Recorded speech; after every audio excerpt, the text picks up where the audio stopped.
Praise the Lord. आप सभी लोगों को आज सोमवार के दिन में आरत है यूट्यूब चैनल में आपको स्वागत है। आइए आज प्रभु वचन ध्यान करेंगे। तो आज धरती में सार्वत्रिक या कलीसिया में पवित्र आत्मा ने एक बड़े काम कर रहे हैं कि आत्मिक मंदिर का निर्माण कर रहे हैं। तो ये सबको मालूम है, जैसा पुराने नियम में सुलेमान राजा ने परमेश्वर के लिए भवन में घर बनाए हैं, उसी प्रकार आज पवित्र आत्मा ने यीशु मसीह के लिए आत्मिक घर बना रहे हैं या आत्मिक मंदिर बना रहे हैं।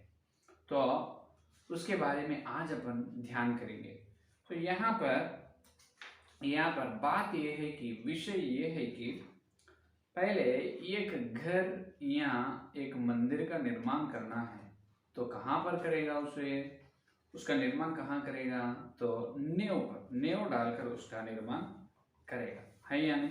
देखिए प्रथम तीमुथियुस की पत्री 3 अध्याय 14 वचन में, प्रथम तीमुथियुस की पत्री 3 अध्याय 14 वचन में यहाँ पर पौलुस ने तीमुथियुस से ये बात कह रहे हैं कि देखिए, मैं तेरे पास जल्द आने की आशा रखने पर भी ये बातें तुझे इसीलिए लिखता हूँ कि यदि मेरे आने में देर हो तो तू जान ले कि परमेश्वर के घराने में जो जीवित परमेश्वर की कलीसिया हैं और जो सत्य का खंबा और नींव है, कैसा बर्ताव करना चाहिए।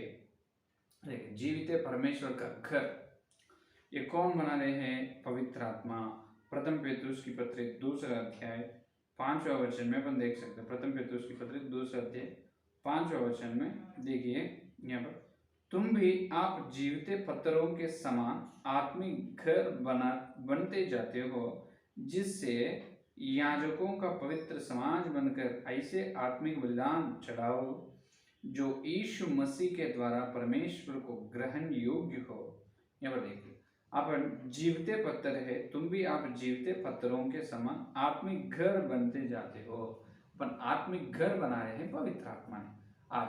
तो आत्मिक घर किनके लिए? यीशु मसीह के लिए आत्मिक घर बना। उस घर के लिए चीज क्या है?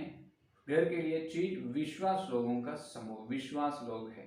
तो एक विश्वास एक जीवते पत्थर के जैसा रहना है। तो ये विश्वास इस जीवते पत्थरों को लेकर आत्मिक घर बना रहे हैं पवित्र आत्मा। लेकिन इस आत्मिक घर का निर्माण कहाँ होगा? नींव पर ही किसी का या घर या मंदिर किसी भी होने दो, किसी घर का निर्माण नींव पर ही होना है। बिना नींव से निर्माण नहीं कर सकते, नहीं बनाए जाए। वो कुछ भी निर्माण हो जो उसके नीचे बराबर क्या रहना है? नींव डालकर नींव पर ही निर्माण करना है।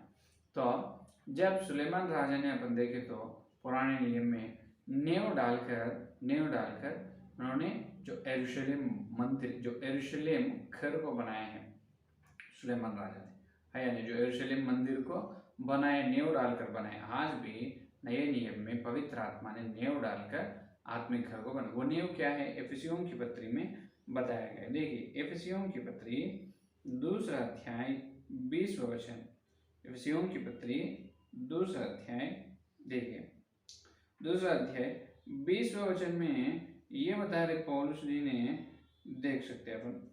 तो और प्रेरितों और भविष्यवक्ताओं की नींव पर जिसके कोने का पत्थर मसीह यीशु आप ही है, बनाए गए हो। देखो अपन नींव पर जो प्रेरितों और भविष्यवक्ताओं डाले हैं, उनके प्रेरित और भविष्यवक्ताओं की नींव पर जिसके कोने का पत्थर मसीह यीशु आप ही है, बनाए गए।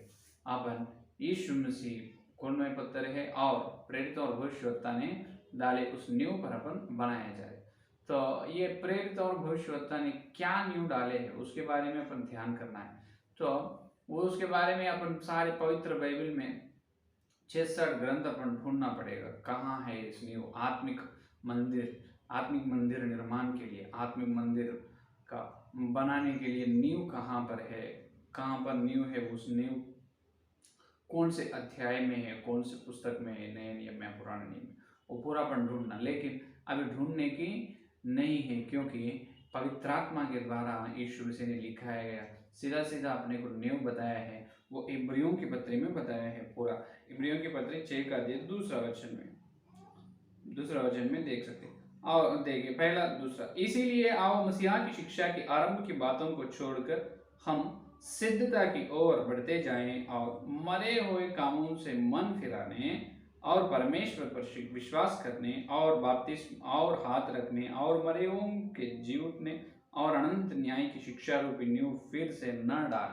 ये देखिए 6 नींव अपने को दिख रहे हैं। पहला ये है कि मन फिराने, दूसरा परमेश्वर पर विश्वास करना, और तीसरा बपतिस्मा की शिक्षा, चौथा हाथ रखने, पांचवा मरे हुओं से जी उठना, 6 का अनंत न्याय। ये देखिए ये 6 नींव जो है, ये 6 नींव पर पवित्र आत्मा ने कलीसिया का निर्माण कर रहे हैं, या हर कलीसिया इस 6 नींव पर निर्माण होना आवश्यक है, क्योंकि ये नींव जो प्रेरितों के द्वारा डाले गए, प्रेरितों और भविष्यवक्ताओं के द्वारा, उनको कौन बताया है? यीशु मसीह ने बताया। यीशु मसीह ने जो उनको बताया है, उनके 6 प्रेरितों को, तो उन्होंने ये नींव पर ही कलीसिया का निर्माण किया। तो ये 6 नींव के बारे में आज अपन नहीं ध्यान कर सकते, क्योंकि ये 6 नींव मैं इससे पहले आदि शिक्षा में बताया, आपको प्लेलिस्ट में है आराध्य यूट्यूब चैनल में, आप देख सकते हैं। सुनो आप, आदि शिक्षाएं हैं, उसमें 6 नींव के बारे में बताया। तो आज इस नींव के बारे में अपन ध्यान नहीं कर रहे, लेकिन इसमें से एक नींव के बारे में अपन देख रहे हैं। कौन से? बपतिस्मों की शिक्षा। ये बपतिस्मों की शिक्षा के बारे में अपन देखना है, क्योंकि कल तक पवित्र आत्मा के बारे में अपन देखें। आज सार्वत्रिक कलीसिया में इसके विरोध में बहुत सारे झूठ शिक्षाएं हैं। बपतिस्म के बारे में, जो बपतिस्म लेने के विषय में बहुत सारे झूठ शिक्षा कलीसिया में, उसमें पहले 3 जगह पर, पहले 3 स्थान में ये है कि पहला बपतिस्म 3 प्रकार के लेने के प्रचार है। पहला ये है कि जो पानी को सिर्फ सिर से, उन पानी को सिर्फ 3 बार सिर पर डालना है। सिर पर पानी 3 बार डालने से बपतिस्म हो जाते हैं। ऐसा पिता पुत्र पवित्र आत्मा सिर्फ 3 बार सिर पर पानी डालने से वो बपतिस्म एक कहा जा रहा है। दूसरा, पानी में से डुबाकर और उठाना है, डुबाकर उठाना है, वो है दूसरा बपतिस्म।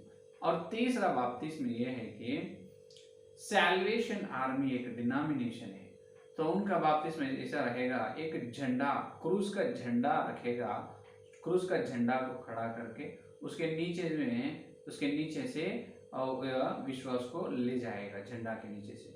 ये है और एक तरह की बपतिस्म। झंडा के नीचे से एक इधर से उधर चले तो उनका पापों की क्षमा हो चुका है, उनका बपतिस्म हुआ है। यह है एक प्रचार। तो 3 प्रत्येक रूप से बड़ी, बहुत सारे झूठ प्रचार है बपतिस्म के बारे में, लेकिन पहले स्थान में 3 है।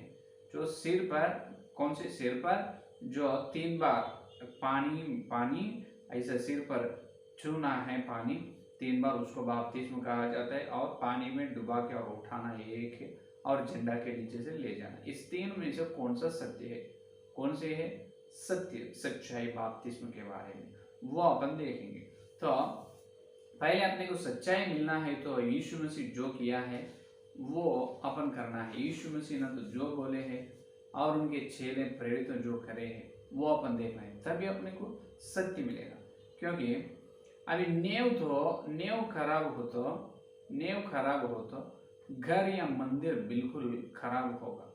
नेव सही रहना है, नेव सीधा, नेव एकदम स्थिर रहना है। अगर नेव ढीला हो तो वो भी ढीला हो जाएगा, निर्माण रहेगा नहीं। नेव कितना स्टैंडर्ड हो तो वो कंस्ट्रक्शन उतना अच्छा रहेगा, मजबूत रहेगा। अगर नेव हल्का हो तो मजबूत नहीं रहेगा। इसलिए देखिए भजन संहिता में आज नेव तो खराब हो चुका है। 11 अध्याय 3 वचन देखिए, भजन संहिता 11 और 3 वचन देखिए, यदि नींव डाल दी जाए तो धर्मी क्या कर सकता है? यदि नींव डाली जाए, आज नींव डाली गई है तो अभी धर्मी क्या कर सकते? तो अभी इसीलिए अपने को आज नींव की जरूरत है। देखिए लूक सुसमाचार पत्र 6 का अध्याय, लूक सुसमाचार पत्र 6 का अध्याय 44 अध्याय, देखिए 6 का अध्याय 44 वचन, लूक सुसमाचार पत्र 6 का अध्याय 44 वचन से देखिए, जब तुम मेरा कहना नहीं मानते तो क्यों मुझे हे प्रभु कहते हो?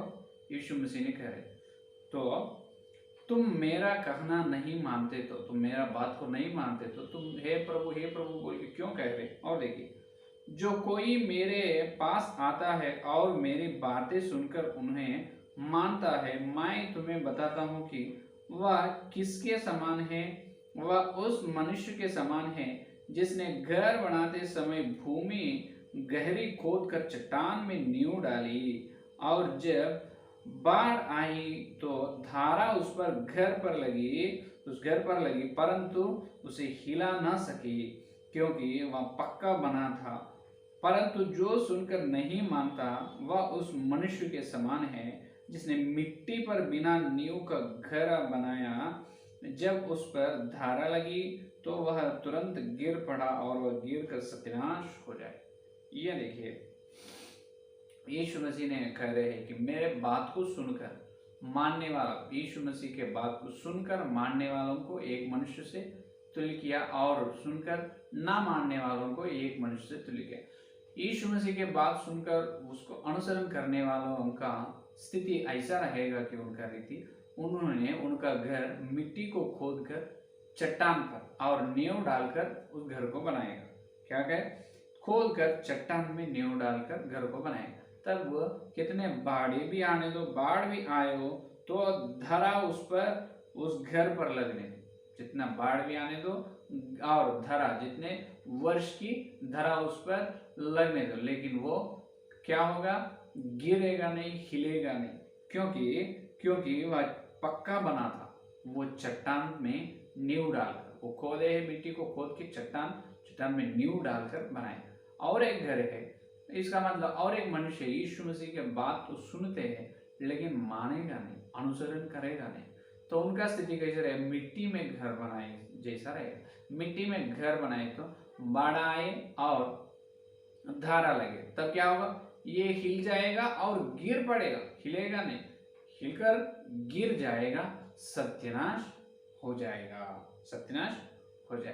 ये देखिए, तो आज इसीलिए यीशु मसीह ने क्या बताया है नींव के बारे में, प्रेरितों ने क्या करे हैं इस बपतिस्म के बारे में। और यहाँ पर आज बड़े सेवक लोग ये बता रहे हैं कि आज बपतिस्म लेने का भी जरूरत नहीं, क्योंकि वो शरीर के बारे में है। बपतिस्म आत्मिक जीवन के लिए नहीं। यीशु मसीह शरीर को देखने वाला नहीं, उन्होंने हृदय को देखने वाला है। यहोवा बाह्य, इसका मतलब यहोवा शरीर को देखेगा नहीं, मन को, हृदय को देखने वाला है। तो बपतिस्म की जरूरत नहीं, ये भी एक प्रचार है। तो बड़ी सेवक लोग ये प्रचार कर रहे हैं बपतिस्म की जरूरत नहीं। क्यों जरूरत नहीं? क्या बपतिस्म ना लिए तो भी स्वर्ग में जाएगा क्या? वो लोग तो प्रचार कर रहे हैं बपतिस्म न लिए तो भी स्वर्ग में जाएगा। ऐसे कैसे जाएगा? क्या बपतिस्म न लिए तो स्वर्ग में चले तो यीशु मसीह क्यों लिए है और चेले क्यों लिए? प्रेरितों के काम 2 अध्याय में अपन देखे तो एक ही दिन 3000 लोगों को प्रेरितों ने बपतिस्म दिया, सिर्फ एक दिन में। बपतिस्म ना लिए तो अपन स्वर्ग में जाएगा, ये भी एक प्रचार है। तो ये पानी में से डुबा के उठाना और झंडा के नीचे से ले जाना और सिर्फ 3 बार पानी को सिर पर डालना, हाँ, बपतिस्म बिल्कुल ना लेना, इसमें से कौन सी सत्य है? हाँ, कौन से नींव, कौन से शिक्षा सत्य है? वो शिक्षा को अपन ध्यान करना है, अनुसरण करना। वो शिक्षा को अपन अनुसरण करें तो अपना कलीसिया का निर्माण कैसे रहेगा? नींव पर है। जो मिट्टी को खोदकर चट्टान में नींव डालकर घर बनाए तो कैसा रहेगा? उस प्रकार अपना कलीसिया रहेगा। क्योंकि अगर नींव पर कलीसिया का निर्माण ना हो तो सत्य को अपन अनुसरण, असत्य को देखकर उसको अनुसरण करने से जितने भी दुख आने दो, जितने भी क्लेश आने दो, कोई भी विश्वास हिलेगा नहीं, ये एकदम स्थिर बन जाता है। यीशु मसीह अगर नींव नहीं थोड़ी छोटी छोटी छोटी समस्या, छोटी दुख में ही उन्होंने हट जाएगा, यीशु मसीह से ही हट जाएगा, क्योंकि उनका तो निर्माण नींव पर नहीं हुआ, उनका कलीसिया का निर्माण, कलीसिया रहेगा, उसका आत्मिक जीवन रहेगा, उन्होंने बिल्कुल यीशु मसीह को छोड़ देगा, क्योंकि उन्होंने सिर्फ सुने हैं और माने नहीं। तो क्या है बपतिस्म के बारे में असली सत्य क्या है, वो कल के संदेश में पढ़ेंगे। ठीक है, आइए आज के संदेश पढ़ने के प्रार्थना करें। स्तुति स्तुति धन्यवाद धन्यवाद करते हुए यीशु मसीह आपको धन्यवाद, इस सोमवार के दिन तुम्हारे पवित्र आत्मा के द्वारा प्रभु तुम भेजे हैं, तुम्हारे सत्य संदेश के लिए धन्यवाद।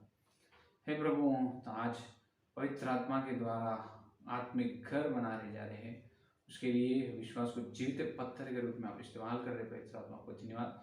और नींव डालकर आत्मिक घर को आप बना रहे, नींव को इब्रियों की पत्री 6 का अध्याय पहला 2 वचन में हमको बताया है, उसमें से प्रत्येक रूप से आज पहला विषय यह है कि बपतिस्म की शिक्षा, बपतिस्म नींव के बारे में हमको बता रहे पवित्र आत्मा को धन्यवाद। उसके बारे में और हम कल वचन के उजाले में सत्य क्या है देखने को मिलता है, जो यीशु मसीह के बात को जो बताया है उसको मानने की, और प्रेरितों जो अनुसर के उसको ही हम अनुसरण करने का मिलता है। जितने लोग इस संदेश में सुने हर एक के अंदर संदेश फल फलो, कोई भी छोड़ना नहीं प्रभु, कोई भी भूलना नहीं प्रभु, संदेश को फल फलो।